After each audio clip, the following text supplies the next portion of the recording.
हमारी जो कार्तिक मास की पूजा होती है उसकी कुछ कथाएं होती हैं जो मैं आज यहाँ पर सुनाऊंगी। 5 या 7 कथा हम कहते हैं, तो पांचों कथा हम कहेंगे जिसका कि विवरण आपको आई बटन पे जाकर के मिल जाएगा।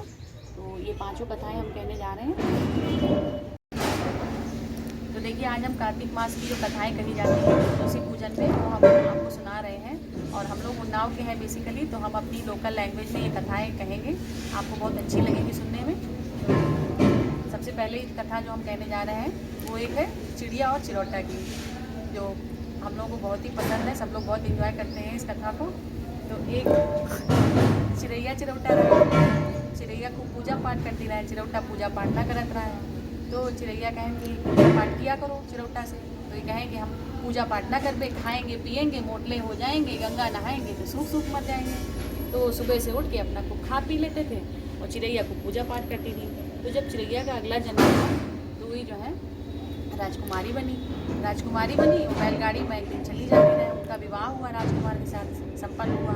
तो बैलगाड़ी में विदा करके उनको राजकुमार लिए जा रहे थे। तो क्या हुआ कि बैल खूब मारे जाए, डांटे जाए, हाँके जाए, चले चले ना। तो कहें कि चलो काहे नहीं चल रहे हो। तो चिड़ैया जो है पहचान गई ये हमारे पिछले जन्म के बैल हैं, चिरौटा है। गाँव कहाँ नहीं उड़िया नहीं। तो बैलगाड़ी में एक दिन चले जा रहे थे, बैल न थे उसमें, खूब मारे डांटे जाए चले ना। तो ये पहचान गई चिड़ैया कि हमारे पिछले जन्म के चिरौटा है, ये बैल बन गए। तो ये नहीं उनके कान में कहें जाके काहे जब कहीं तरह पूजा करो पाठ करो तब तो करत ना रहो, अब बने हो बैल तो काहे नहीं चला, तो चलो। तो ये जो है चल दी ने। अब राजा आए, महल में तलवार खींच के खड़े हो गए, बड़े गुस्सा हुए कि तुम्हारी बैल से का संबंध है, तुम उसे का कान में कह दी नो कि वो चल दिया, हम लोग इतनी देर को मारते डांटते रहे हाँकते रहे वही नहीं चले। तो कहें कि हमको खता से मारना बेखता ना मारना, वही हमारे पिछले जन्म के चिरौटा रहे, हम चिड़ैया रहे। वो पूजा पाठ करते रहे, वही पूजा पाठ ना करते रहे। तो भगवान पकौड़ी खाएंगे, कहते रहे कड़ी पकौड़ी खाएंगे मोटले हो जाएंगे, गंगा नहाएंगे तो सूख सूख मर जाएंगे। तो हम तो गंगा नहाते रहे पूजा पाठ करते रहे। तो भगवान हमका राजकुमारी का जन्मदिन है, वही जैसे करत रहे, सवेरे से खा के बैठ जाते रहे, ना पूजा करत रहे ना पाठ करते रहे। तो भगवान उनका बैल का जन्मदिन। तो ऐसे ही वो शिक्षा मिलता है हम सब लोगन का कि वो जैसा कर्म करा था उसका वैसे कर्मन का फल मिला था। तो पूजा पाठ करते रहना चाहिए, इससे हमको अच्छे कर्म करना चाहिए और पूजा पाठ करते रहना चाहिए। ओम नमो भगवते वासुदेवाय नमः। तो कार्तिक मास की एक और कथा हम कहने जा रहे हैं। तो ये हमारी माता जी हैं, हम दोनों लोग मिलकर ही पूजा करते हैं। बीच में बताती रहती है जहाँ पर कुछ मिस हो जाता है। तो दूसरी कथा हम कहने जा रहे हैं। सब सखियाँ थी, एक बार की बात है, बहुत सारी सखियाँ थी। तो वो सखी जो है पूजा करने जा रही थी, उसमें से एक भोली सखी थी। तो वो कहती थी कि तुम लोग क्या करने जा रही हो। तो सब सखियों ने उसके साथ मजाक किया, मखौल किया कि हम सब जो है पूजा करने जा रहे हैं। बोली कहाँ जा रही पूजा करने, दादा दामोदर के दर्शन करने जा रहे हैं। तो उन्होंने पूछा कहाँ जा रही हो दर्शन करने। तो उन्होंने कहा कि हम कूड़ा के ढेर में जा रहे हैं दर्शन करने, घूरे पर जा रहे हैं दर्शन करने। तो उन्होंने कहा कि घूरे पर कहीं भगवान मिलते हैं। तो बोली नहीं भगवान मिलते हैं। मजाक किया, ये घूरे पे जाके बोली है, घूरे पे जाके खड़ी हो गई, घूरे पे भगवान ही नहीं मिलेंगे, हम लोग तो मंदिर में जाकर दर्शन कर आएंगे। तो इस तरह से उसको मूर्ख बनाया। तो वो जो भोली सखी थी इतना भोला उसका मन था कि वो गई अगले दिन सुबह नहाई। कार्तिक मास का एक विशेष नियम होता है, इसमें तारा रहे अगर नहाए, सुबह 4 बजे ही नहा के जो लोग स्नान करके पूजा पाठ करते हैं तो उसका विशेष महत्व होता है। तो वो सखी सुबह सुबह उठी, अपना भोर भय तड़के नहा के और घूरे के ढेर पर जाके खड़ी हो गई हाथ जोड़ के। भगवान की इतनी मतलब असीम अनुकंपा हो गई उन पर, इतने प्रसन्न हो गए भगवान उनका भोला मन देख के कि भगवान ने वहीं पर उनको दर्शन करने। तो सब सखी वो रोज़ इस तरह जाके घूरे पर जाके खड़े हो जाए, भगवान आवे उनको दर्शन दें। तो सब सखियाँ बोले अरे ये देखो कैसी बेवकूफ़ है, इसको जैसे बता दिया घूरे पर भगवान मिलते हैं तो ये घूरे पर जाके दर्शन कर लेती है। तो कहने की घूरे पर कहूँ भगवान आवत है, ऐसे पूछा सब सखियों ने, कहीं भगवान मिलते हैं। तो बोली नहीं भगवान तो आवत है। तो कहने भगवान आते हैं तो चलो हमें भी दर्शन कराओ। तो सब बोली चलो। अगले दिन सब सखी उनके साथ गए। जैसे ही वो भोली सखी हाथ जोड़ के खड़ी हुई वैसे ही राधा दामोदर आए, उनको दर्शन दिया। तो उन सब सखियों को बड़ा पछतावा हुआ अपने कहे पर। उन्होंने कहा अरे हमसे बड़ी गलती हो गई भगवान, हमने इसको झूठ मूठ बताया था कि घूरे पर भगवान मिलते हैं। लेकिन इनका सच्चा मन देख के घूरे पर भगवान ने दर्शन दिए, तो इनकी वजह से हमें भी भगवान के दर्शन हुए। तो ऐसा नहीं है कि यदि हम मंदिर में जाएं तभी हमें भगवान मिलेंगे, हमें अपना मन हमेशा शुद्ध रखना चाहिए, पवित्र रखना चाहिए, अच्छे कर्म करने चाहिए, तो हर जगह भगवान का वास होता है। जैसे भगवान ने उनको दर्शन दिए वैसे हम सबको दर्शन दिए। बोलो राधा दामोदर की। एक सास बहू रिया है, तो जो है उनकी सास दही बेचने जाती थी, तो उनकी एक बार उनकी तबीयत ख़राब हो गई, तो उन्होंने अपनी बहू को जिम्मेदारी दी कि तुम जो है दही बेच आओ जाके। तो दही का मटका सर पे रख के बेचने गई, उनका कोई दही खरीदे ना। तो ये दुखी हुई कि जंगल में एक मंदिर था पथराई देवी का, तो वहाँ जाए और अपन जो है दही पूरा पथराई देवी में चढ़ाया है मंदिर में जाके, और वहीं मंदिर की देहरी में मुँह धर के सो जाए अपन, और घर चली आवे शाम का। ऐसे पूरा महीना बीत गया। जब पूरा महीना बीत गया तो उनकी सास कहन की बहुरिया पैसा लाओ, तो कहन की पैसा कहाँ से देगी अम्मा? तो कहन की काहे तुम जाती रहो दही बेचे तो पैसा नहीं मिले। तो गई मारे घबराहट के मंदिर में जाके रोवे लगी कि मैया हम तो सब दही उम्र पर चढ़ा देते रहे, हमारे पास पैसा कहाँ है, हमारी सास पैसा मांगती है। तो मैया कहन की हमारे पास का धराई फूल पत्ती पंखुड़ी है, तो फूल पत्ती पंखुड़ी सब मटकी मटकन में भर के ले आई और ला के अपनी कुठरिया में रख के मुँह धर के सो गई मारे डर के कि वो तो फूल पत्ती पंखुड़ी अम्मा पैसा मांगती कहाँ से देवे।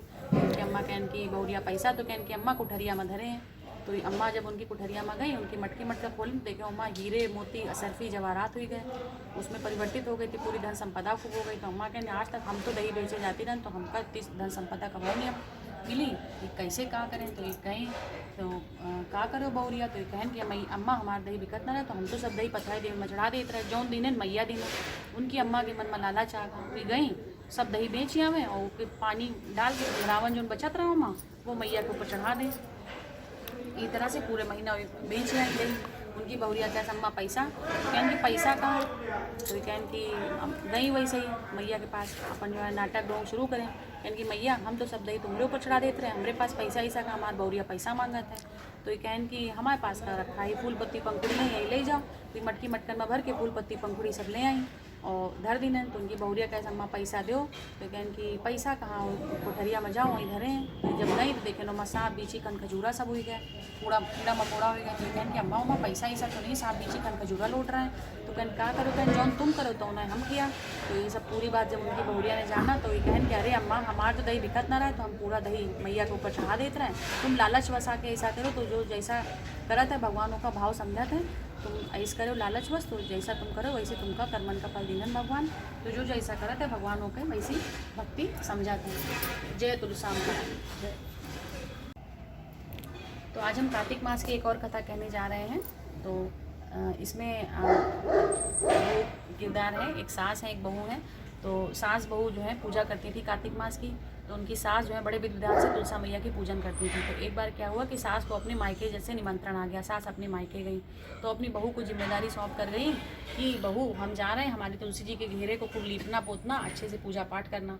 उनकी बहू ने कहा अच्छा। तो उनकी बहुरिया सुबह से उठे, अपन खूब पूजा पाठ करें, तुलसी जी का घेरा लीपे पोते, खूब पूजा पाठ करें मन से। लेकिन तुलसी जी जो है दिन पर दिन सुखाती जाए, उनका जो पेड़ है वो धीरे धीरे करके सूखता जा रहा था। वो बड़ी चिंता में मरी जा रही थी, बीमार हो गई बहू उनकी, यही सोच सोच के कि अब हम क्या करेंगे। जब कार्तिक का दिन आया तो उसने कहा कि तुलसी विवाह का दिन आया, तो उसने कहा कि अब हमारी सास तो हमसे प्रश्न पूछेंगी कि हम तो तुलसा जी का घेरा और अपनी तुलसी जी को हरी भरी छोड़ कर गए थे, ये कैसी हो गई। और जबकि हम रोज़ पूजा पाठ भी करते थे, उनके पूरे नियमों का भी हमने पालन किया, फिर भी ऐसा क्यों हुआ। तो उनके दुखी मन को देख करके एक कन्या आई जो खूब पहने ओढ़े थी, खूब बढ़िया श्रृंगार करी थी, लहंगा चुनरिया ओढ़े और चुन चुन पायल कर पहने हुए, पूरा श्रृंगार करे हुए आई, उनको दर्शन दिए उन्होंने जो है। और तुलसा जी का घेरा उनका हरा भरा हो गया, उन्होंने जो है पूजा करा। उसके बाद जब उनकी सास आई तो उन्होंने कहा कि क्या हुआ, तुम इतनी दुखी क्यों हो, क्यों परेशान हो। उन्होंने कहा कि अम्मा हम तो रोज़ पूजा पाठ करते थे, जैसे आपने बताया सब कुछ करते थे, लेकिन फिर भी जो है हमारा तुलसा जी का घेरा सूख गया।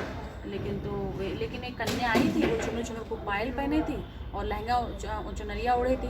तो उन्होंने कहा कि अरे तुम्हें साक्षात तुलसा जी ने दर्शन दिए। तो उनकी भक्ति को देख करके भगवान ने उनकी परीक्षा ली कि देखिए हम इस तरह करते हैं तो ये हमारी पूजा करती है कि नहीं, मन से क्या करती हैं। तो इस तरह से उनको तुलसा जी मैया ने दर्शन दिए। तो सच्चे मन से जो भी भक्ति करता है भगवान किसी न किसी रूप में उसकी परीक्षा लेते हैं और उसको दर्शन देते हैं। तो इसी तरह से पूजा पाठ करते रहिए अन्नपूर्णाज वेज रेसिपीज़ के साथ में।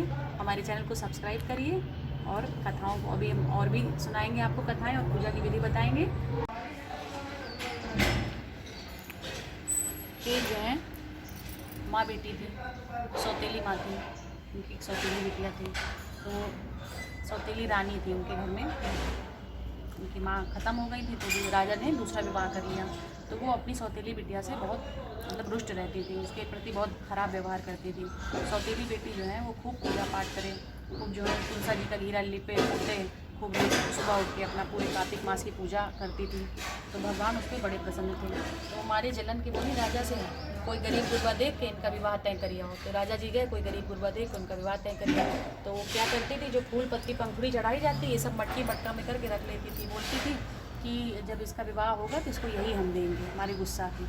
और एक उनकी गाय थी घर में जो बीमार थी, पुकनी गैया जिसको कहते, तो वो गोबर कर करके खूब पूरा आंगन खराब करने लगी। तो उन्होंने कहा कि हम ये गैया दे दें। तो जब उनका विवाह हुआ तो उन्होंने वही गाय और बांध दी जो खूब गोबर करती थी, और उनको वही फूल पत्ती पंखुड़ी मटकी मटकों में भर के दे दिया। ये धन संपदा यही हम दे रहे हैं, दहेज में दे दिया। तो वो जब अपने घर विदा होके गई तो वहाँ उनके बड़े आदर सम्मान हुए। क्यों? क्योंकि वो जो कलश थे वो सब धन में परिवर्तित हो गए, हीरे मोती अशरफी जवाहरात में परिवर्तित हो गए। भगवान ने प्रसन्न होकर उसको धन संपदा में परिवर्तित कर दिया। और वो जो गाय दी थी बीमार खूब गोबर करने वाली, वो गाय कपिला गाय में परिवर्तित हो गई और वो खूब दूध देने लगी। तो जब राजा जी गए उनको लिवाने तो उनके बड़े आदर सत्कार हुए। बोले राजा जी बहुत दिन हो, बहुत दिन हो। तो जब आई तो उन्होंने कहा कि अरे आज तो हमारी बिटिया के घर में बड़े आदर सम्मान हुए। तो कहने का है तो उनकी ऐसे ऐसे सारी बात बताई। तो उन्होंने क्या किया, उनकी जो बिटिया थी अपनी सगी, वो पूजा पाठ नहीं करती थी। तुलसी जी का घेरा अपना खुद ही लीपें पोते हैं, उनको खूब पूजा पाठ करावें। वो सवेरे से उठ के खाएँ पिए लगे, ना पूजा करें ना पाठ करें। इस तरह बड़ी हो गई, जब सियानी हो गई तो ऐसे ही उन्होंने किया कि वही करो जो बड़ी बिटिया के में किया था। तो उन्होंने क्या किया, जाओ राजा जी कोई गरीब गुरबा देख के इनका ब्याह तय करिए। तो राजा जी गए, गरीब गुरबा देख के ब्याह तय करिए। वही फूल पत्ती पंखुड़ी उसी पूरी प्रक्रिया को उन्होंने दोहरा दिया। फूल पत्ती पंखुड़ी मटकी मटकों में भर के उनको दहेज में दे दी। एक पुकनी गैया बांध दी जो खूब गोबर करती थी। अब वो जब अपने ससुराल गई विदा हो गई तो उनके तो बड़ा तिरस्कार हुआ। क्यों? क्योंकि जो उन्होंने मटके में कलश में भर के दिया था फूल पत्ती पंखुड़ी, वो सब सांप बीछी कन खजूरे में परिवर्तित हो गए। और जो उन्होंने गैया दी थी वो खूब गोबर कर करके पूरे आंगन में उनके सड़ान आ गई। तो वो खूब मारी पीटी गई पकड़ के, क्योंकि वो मन से पूजा पाठ नहीं करती थी। तो जब राजा जी गए लिवाने तो उनको बड़ा तिरस्कार मिला। बड़ा जो है उनको बातें भली बुरी सुनाई गई, बड़ी जो है खरी खोटी सुनाई कि तुम्हारी बिटिया को तो कुछ नहीं आता और तुमने दान दहेज में ये सब दिया है, ये कूड़ा का बड़ा, आप सांप बिछी कन खजूरे हमको भर के दे दिए, पुकनी गैया हमको बांध दिया।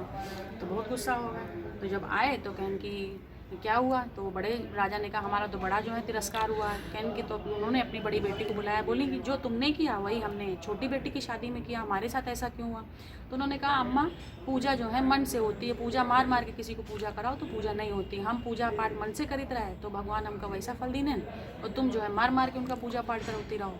तो जो जैसा कर्म करे तो उसका वैसे कर्मन का फल मिला था। तो जैसे भगवान ने उनका मन शुद्ध किया वैसे ही हम सबका मन भगवान शुद्ध करें और हम शुद्ध मन से भगवान की पूजा अर्चना कर पाएँ, ऐसे ही हमको भगवान कृपा करें। ओम नमो भगवते वासुदेवाय नमः। तो कमेंट बॉक्स में लिख करके बताइए कि आपको कैसा लगा, और लाइक शेयर करते रहिए फ्रेंड्स, और लाइक करना मत भूलिए। अन्नपूर्णाज वेज रेसिपीज़ को सब्सक्राइब करिए ताकि इस तरह की नई नई चीज़ें और बहुत सारे अपने देश के भारतीय संस्कृति के रंग हम आपके साथ में लेकर के आते रहें। नमस्कार।